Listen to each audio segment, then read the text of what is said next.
নরসিংদীতে ধর্ষণের সর্বোচ্চ শাস্তি মৃত্যুদণ্ডের রায় বাস্তবায়নের দাবিতে মানববন্ধন অনুষ্ঠিত হয়েছে। বৃহস্পতিবার দুপুরে নরসিংদী প্রেস ক্লাবের সামনে মইনিয়া যুব ফোরাম নরসিংদী জেলা শাখার পক্ষ থেকে এই মানববন্ধন অনুষ্ঠিত হয়। বিস্তারিত থাকছে এম ওবায়দুল কবিরের প্রতিবেদনে। মানববন্ধনে বক্তারা দেশে চলমান বর্বরোচিত শিশু নির্যাতন, ধর্ষণ এবং মাজার ভাঙচুরের প্রতিবাদ জানিয়ে অনতিবিলম্বে এগুলো বন্ধের কার্যকর পদক্ষেপ নিতে অন্তর্বর্তীকালীন সরকারের প্রতি আহ্বান জানান।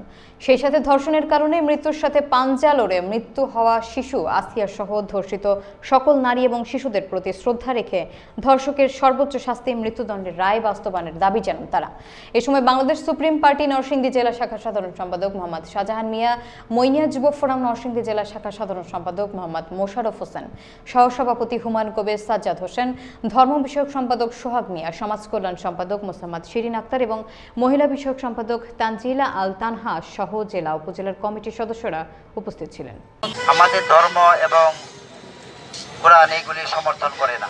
ধর্মের দিক দিয়ে অপরাধ, রাষ্ট্রীয়ভাবে অপরাধ। ফাঁসি চাই, ফাঁসি চাই, ফাঁসি চাই, ফাঁসি চাই, ফাঁসি চাই, ফাঁসি চাই।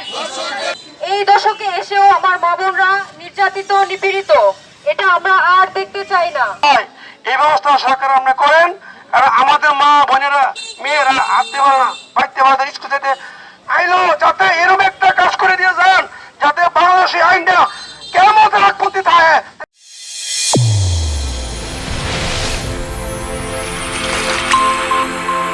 চ্যানেল A1 হৃদয়ের স্পন্দন।